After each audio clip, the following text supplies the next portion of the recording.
আমন্ত্রণ চ্যানেল 24-এর সকাল 10টার খবরে শুনছিলেন সিলন ফ্যামিলি ব্লেন্ডটির সংবাদ শিরোনাম আর সাথে আছি শাকিল আহমদ।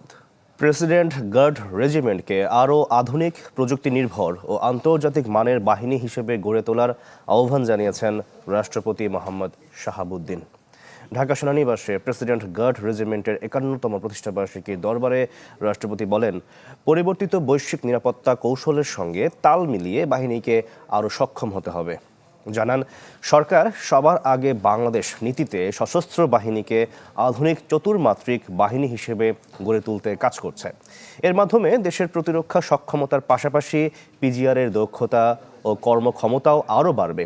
সততা, শৃঙ্খলা, নিষ্ঠা ও পেশাদারিত্ব বজায় রেখে জনগণের আস্থা অটুট রাখা এবং রাষ্ট্রীয় দায়িত্ব পালনে অনুকরণীয় ভূমিকা রাখার আহ্বানও জানান রাষ্ট্রপতি।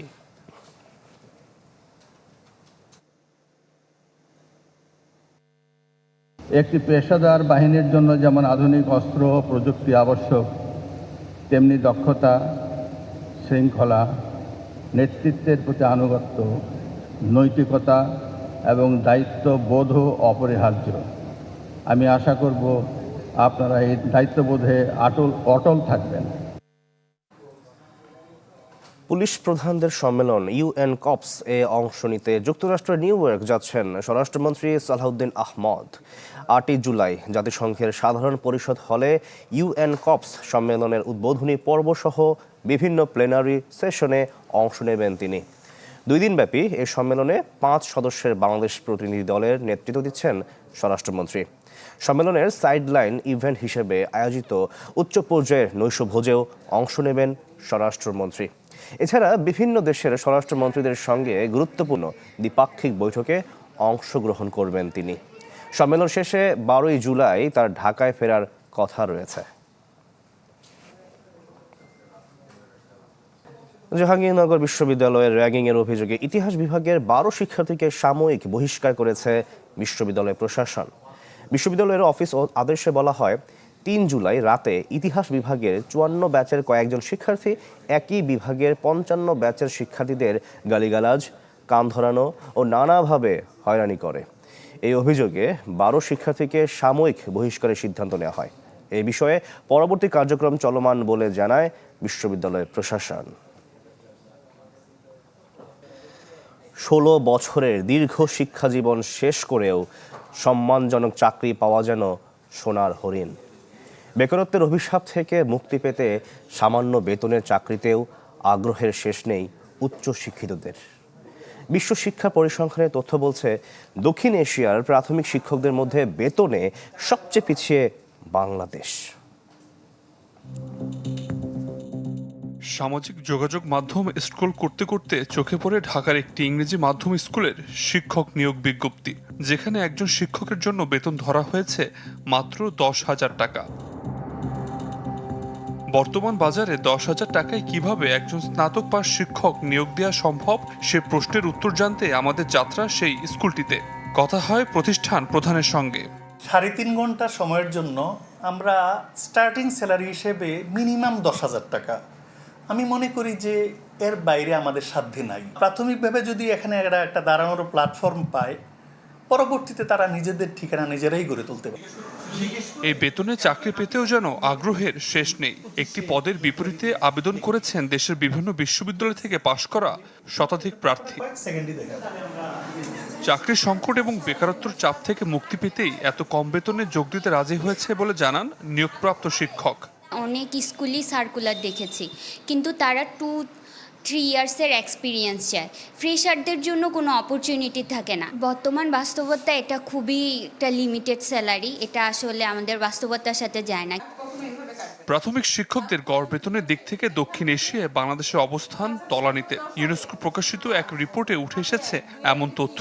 সংস্থাটি জানায়, মালদ্বীপে একজন প্রাথমিক শিক্ষকের গড় মাসিক বেতন যেখানে $953, ভারতে $284 আর পাকিস্তানে $206, সেখানে বাংলাদেশে মাত্র $150 থেকে $170 কাছাকাছি। জাতির সেরা সন্তান। শিক্ষাবিদদের মতে, শিক্ষকদের মানোন্নয়ন নিশ্চিত না করে নতুন নতুন স্কুল, কলেজ ও বিশ্ববিদ্যালয় প্রতিষ্ঠা করে শিক্ষা খাতের কাঙ্ক্ষিত পরিবর্তন আনা সম্ভব নয়। একটা স্বতন্ত্র পে স্কেল শিক্ষকদের জন্য, যে কেউ যদি একটা স্কুল খুললেই হবে না। মেধাবীরা যদি শিক্ষকতায় আসে, যোগ্যরা ক্যাপাবল এবং আগ্রহের সাথে শিক্ষকতায় আসে, তাহলে এই যে লার্নিং উইথ হ্যাপিনেসের কথা বললেন, তারপরে এই যে আপনি ট্যাবের কথা বলেন, স্মার্ট বোর্ডের কথা বলেন, কোনো কিছুই আর লাগবে না। ওই মেধাবীরাই তখন এগুলাকে কাভার করে ফেলতে পারবে। তাছাড়া ইউনেস্কো প্রকাশিত বিশ্ব শিক্ষা পরিসংখ্যানের তথ্য বলছে, দক্ষিণ এশিয়ার দেশগুলোর মধ্যে ন্যূনতম দক্ষতা সম্পন্ন শিক্ষকের হারেও বাংলাদেশের অবস্থান সবার নিচে, যার প্রভাব পড়েছে শিক্ষার্থীদের অর্জনে।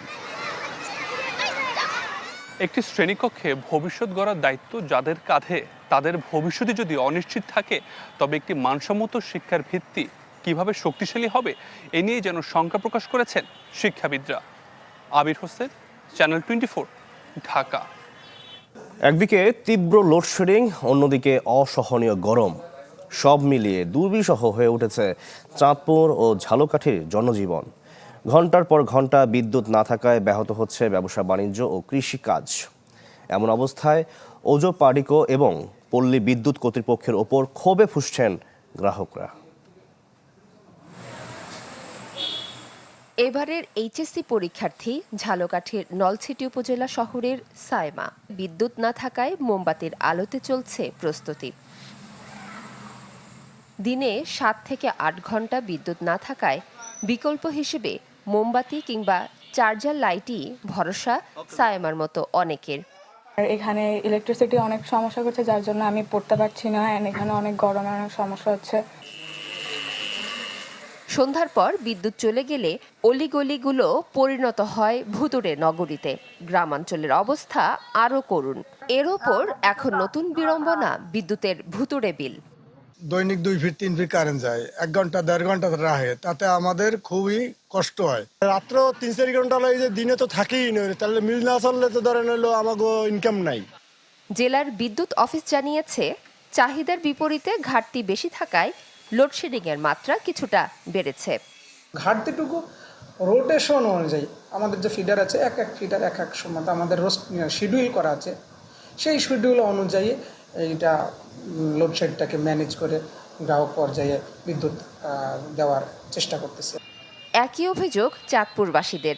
শহরাঞ্চলে লোডশেডিং সহনীয় হলেও গ্রামাঞ্চলে দিনে 10 থেকে 12 ঘন্টা মেলে না বিদ্যুৎ। বলে বিদ্যুৎ তো গেলে তার খবর থাকে না, ওরা মানে গেলে 2 দিনও পার হয়ে যায়। বৃষ্টিটা মাত্র লাইন যায়, আর 2-3 দিনের মধ্যে লাইন দেয়ই না। পোলাবেনের লেখাপড়া, এর ঘরে কারেন্ট থাকে না, ফ্রিজের সমস্যা, এরপরে মুরব্বীরা আছে, মা বাবা আছে, হাওয়া বাতাস খাইতে হয়। পল্লী বিদ্যুৎ অফিসের দাবি, আবহাওয়ার পরিবর্তনের ফলে বিদ্যুতের চাহিদা বেড়েছে। তাই গত সপ্তাহে জেলায় বাধ্য হয়ে 30 থেকে 40% পর্যন্ত লোডশেডিং দেওয়া হয়েছে। কারিগরি ত্রুটি বলেন অথবা আদার্স যে কোনো কারণেই বললেন যে বিদ্যুতের ঘাটতি অনেক সময় দেখা দেয়, এটা গ্রাহককে একটু ধৈর্য ধরতে হবে। বিদ্যুৎ পরিস্থিতি দ্রুত উন্নতি না হলে সব খাতেই জনদুর্ভোগ আরও বাড়বে বলে শঙ্কা নাগরিক সমাজের।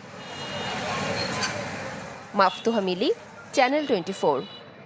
কুষ্টিয়া জেনারেল হাসপাতালে অবৈধ অ্যাম্বুলেন্স স্ট্যান্ডে জরিমানা করায় অনির্দিষ্টকালের ধর্মঘট পালন করছেন জেলার বেসরকারি অ্যাম্বুলেন্স চালক ও মালিকরা। এতে দুর্ভোগে পড়েছেন রোগী ও স্বজনরা। মরদেহ পরিবহনে বিকল্প যানবাহন খুঁজতে হচ্ছে তাদেরকে, আর রেফার্ড রোগীদের ঢাকা ও রাজশাহীতে নিতে পড়তে হচ্ছে চরম বিপাকে।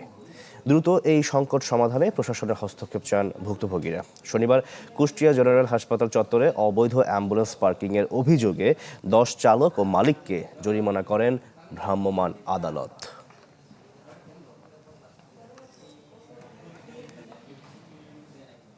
আন্তর্জাতিক প্রসঙ্গ, ইরানের প্রয়াত সর্বোচ্চ নেতা আয়াতুল্লাহ আলী খামেনির জানাজা অনুষ্ঠানে অংশ নিয়েছে হামাস, লেবাননের হিজবুল্লাহ এবং ইয়েমেনের হুথি প্রতিনিধিরা।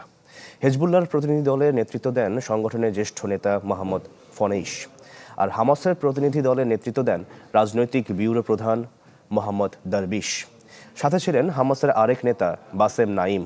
এছাড়া ফিলিস্তিনের ইসলামিক জিহাদ গোষ্ঠীর নেতা জিয়াদ আল নাখালা এবং হুথি আন্দোলনের শীর্ষ নেতা থাইফ আল্লাহ আল শামিও অনুষ্ঠানে অংশ নেন। ইরানি সংবাদ মাধ্যমগুলো বলছে, পিতার জানাজায় অংশ নেওয়ার ইচ্ছা পোষণ করেছেন ইরানের বর্তমান সর্বোচ্চ নেতা মুজতবা আলী খামেনি। তবে ইসরায়েল গুপ্ত হত্যার ছক কষতে পারে এমন শঙ্কায় অনুমতি দিতে নারাজ ইরানি কর্মকর্তারা।